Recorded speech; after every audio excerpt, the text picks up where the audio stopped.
Corte Interamericana de Derechos Humanos condena al Estado colombiano por desaparecidos en el Palacio de Justicia. El tribunal encontró que hubo desaparición forzada, torturas y ejecuciones extrajudiciales. Tras casi 34 años de los hechos de la toma del Palacio de Justicia por parte del exgrupo guerrillero M-19 y la posterior retoma a manos del Ejército Nacional, la Corte Interamericana de Derechos Humanos declaró responsable al Estado colombiano por violaciones a los derechos humanos ocurridas el trágico 6 de noviembre de 1985. Según el tribunal, se demostró que existió un modus operandi tendiente a la desaparición forzada de personas consideradas sospechosas de participar en la toma del Palacio de Justicia o colaborar con el grupo guerrillero M-19. En el fallo se relata que los sospechosos eran separados de los demás rehenes y conducidos a instituciones militares. En algunos casos fueron torturados o desaparecidos. En particular, la Corte Interamericana de Derechos Humanos encontró que el Estado era responsable por las desapariciones forzadas de 7 empleados de la cafetería del Palacio de Justicia: Carlos Augusto Rodríguez Vera, Cristina del Pilar Guarín Cortés, David Suspes Celis, Bernardo Beltrán Hernández, Héctor Jaime Beltrán Cifuentes, Gloria Estela Lizarazo Figueroa y Luz Mari Portela León, así como de 2 visitantes del Palacio, Lucy Amparo Oviedo Bonilla y Gloria Anzola de Lanao, y de una guerrillera del M-19, Irma Franco Pineda. Asimismo, se le condenó por la desaparición forzada y la posterior ejecución extrajudicial del magistrado auxiliar Carlos Horacio Urán Rojas. De la misma manera, se le hace responsable de las detenciones arbitrarias e ilegales y torturas o tratos crueles y degradantes sufridos respectivamente por Yolanda Santo Domingo Alberici, Eduardo Matson Ospino, Orlando Quijano y José Vicente Rubiano Galvis, quienes fueron considerados sospechosos de colaborar con el grupo guerrillero M-19.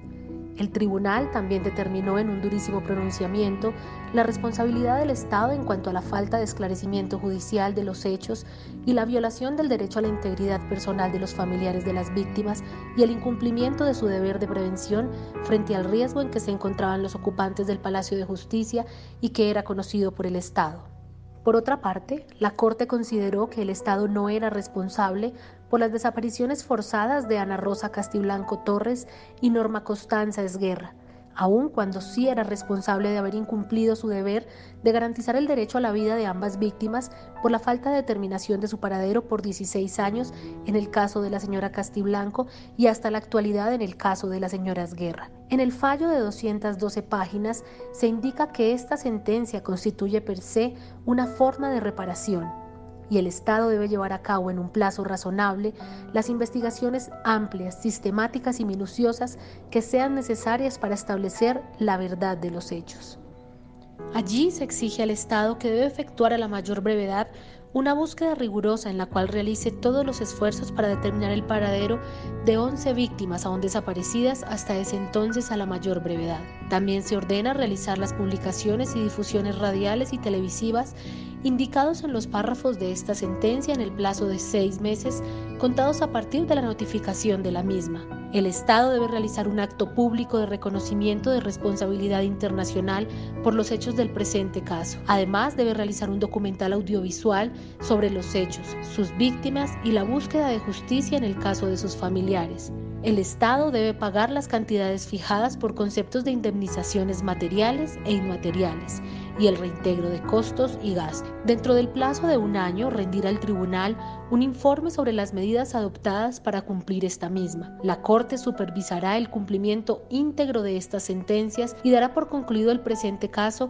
una vez el estado de cabal cumplimiento a lo dispuesto en la misma. Aprendizajes evidenciados en el caso. ¿Qué errores se identificaron durante el desarrollo de la operación de retoma del Palacio de Justicia desde el ejercicio y competencias de las 3 ramas del poder público? Desde el punto de vista de la rama ejecutiva, se observó una limitada seguridad de instalaciones en el Palacio previo al asalto. Asimismo, subestimación de los riesgos existentes para los integrantes de la Corte Suprema de Justicia, tomando como prioridad el derecho a la vida de los rehenes, no haber contemplado una salida dialogada con estrategias de negociación. Desobediencia por parte de las fuerzas militares, de las órdenes presidenciales de preservar la vida de rehenes y especialmente la de no mantener las operaciones una vez cayó la noche. exceso en el uso de la fuerza por parte de las fuerzas militares, desconociendo la existencia de rehenes, así como de las diferentes posturas garantes del derecho internacional humanitario y los derechos humanos vigentes y asumidas por Colombia.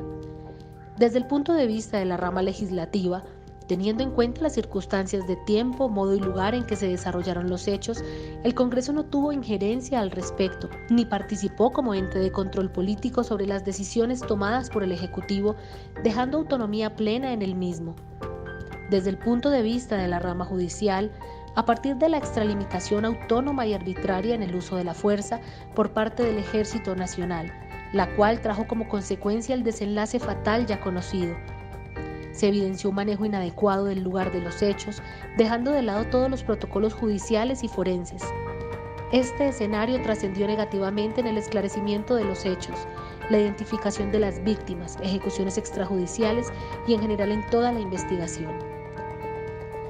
La rama judicial no asumió su competencia permitiendo que el Ejército Nacional asumiera roles judiciales y forenses que no le correspondían, en detrimento del esclarecimiento de los hechos, facilitando violaciones a los derechos humanos por parte de los militares de tal magnitud. Inoperancia, inefectividad y conveniencia posteriores a los hechos, las cuales trajeron consigo impunidad en la determinación de las responsabilidades,